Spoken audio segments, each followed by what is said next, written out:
Okay, so today we're going to learn how to checkmate with two bishops. This endgame is a very simple endgame if you pay attention to what I am doing. So let's get started. First, we need a bishop on the central squares. What are the central square? E for e5, d for d5, correct? One bishop is on the central square. We need another bishop on the central square. So what we have to do? How to bring this bishop to the central square? Yes, we need to move the king and then move the bishop. Let's do this and then this. Now you can see a V-shaped structure has been created. Okay, the first step is to bring the bishop to the central square and create a V shape. Also, you can notice that a wall has been created. Okay, wall has been created and the king cannot cross the wall. Okay, when you see a wheel shape like a structure, you can even see how the king is restricted to these 12 squares. Correct. So these 12 squares are only left for the black king. So our objective is to make V shape with the bishops, restrict black king square, and push the enemy king to the last rank and then further checkmate in one of these corners.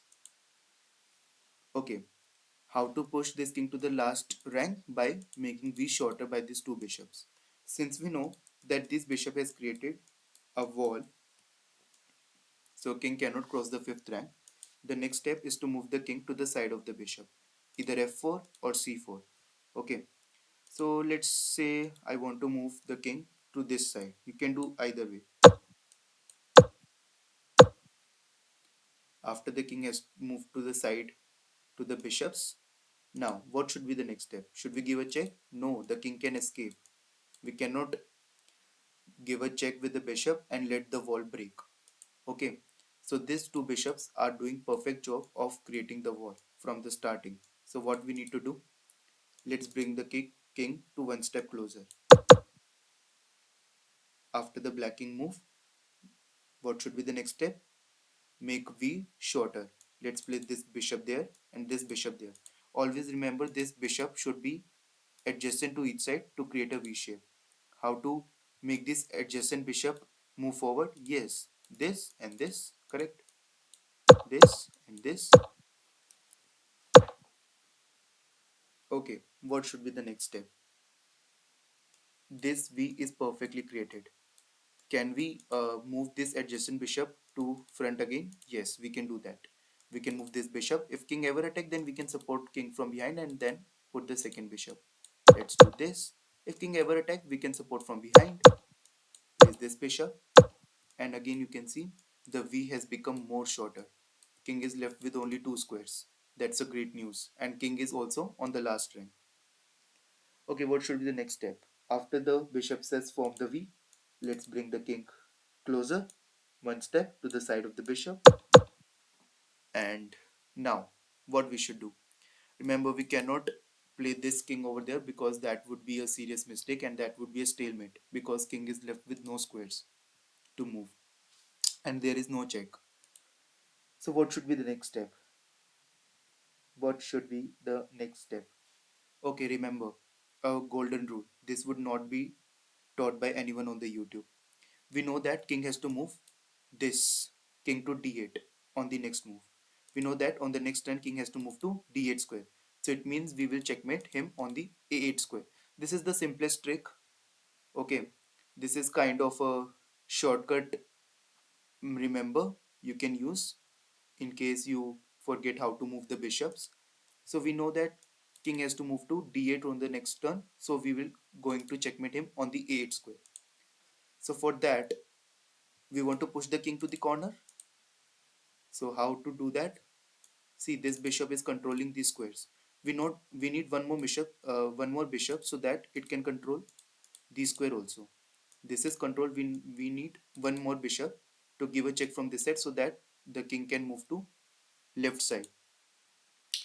Let's play a waiting move with the bishop. Let's suppose I played bishop to c4. King moves, and now we can move again the bishop to f7 and control this square. Correct. So let's move this square, bishop to f7, and that controls the e8 square. Correct. King has to move. What should be the next step? Yes, we don't want the king again to move to the right square, right side. So what we can play? Bishop to e7, controlling the d8 square. Let's move this bishop. King moves like this. So what should we do next? Give a check? No, the king is escaping like this. Okay, we don't want that. Let's move the king closer to the black king. Let's say black moves a8 square. What should the next step? One bishop to the left, second bishop to the left, then again move this bishop to the left. Correct? Like this. That's a very fun trick. This bishop was controlling the dark square. We want this bishop to control this square. So let's do this. You can see. Oh, sorry.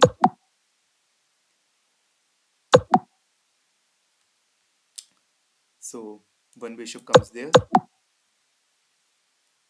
Sorry. One bishop come over there, controlling this square. King move. Second bishop come over there, controlling these squares. And finally, bishop to d5 is a very good checkmate. Okay. So this was all about bishop checkmate. Again, let's do a fast way. Let's do this trick fast way. We want bishop on the central square. Let's do that. After the V shape is formed, after the wall is done, we need a king to help. Let's go this way this time. King move upward. We don't want our bishop to move and break the wall. Second step, these bishop are adjacent. We want this bishop there. So let's move them one by one like this. King move again like this. Correct.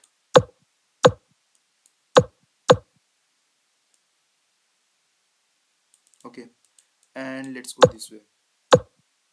Again, the king is left with only two squares. Correct. What should be the next step? We need the help of the king. The king moves.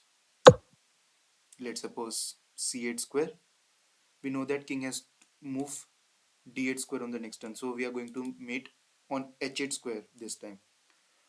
So what we should do? This bishop is doing a great job. We need to give a check from this bishop. Let's play a waiting move. But this time the king will move like this. So we have to play waiting move like this and then this. This is the difference. Okay. Bishop move like this. King move. We don't want king to escape. So king to king. If king ever move there, then there is a check. Check. King want to again escape, but king is there. King move.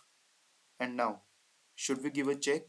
No, that would be a serious mistake because that would be a draw. Okay. We don't want to give a check because king move there and then check and then king move there. That is not a draw, but after bishop check, king move, then check, king will move. Okay. So let's play bishop. But bishop move, this would move would be a draw. Now what we should do? Should we play the bishop and do the same thing? No. After bishop to d5, remember that would be a stalemate. So what we should do instead is we should play a waiting move with dark square bishop. After king comes to the light square, we give a check with the tempo. And now bishop to b2 is a checkmate. Correct. So both ways I have covered bishop checkmate. Practice them and yeah.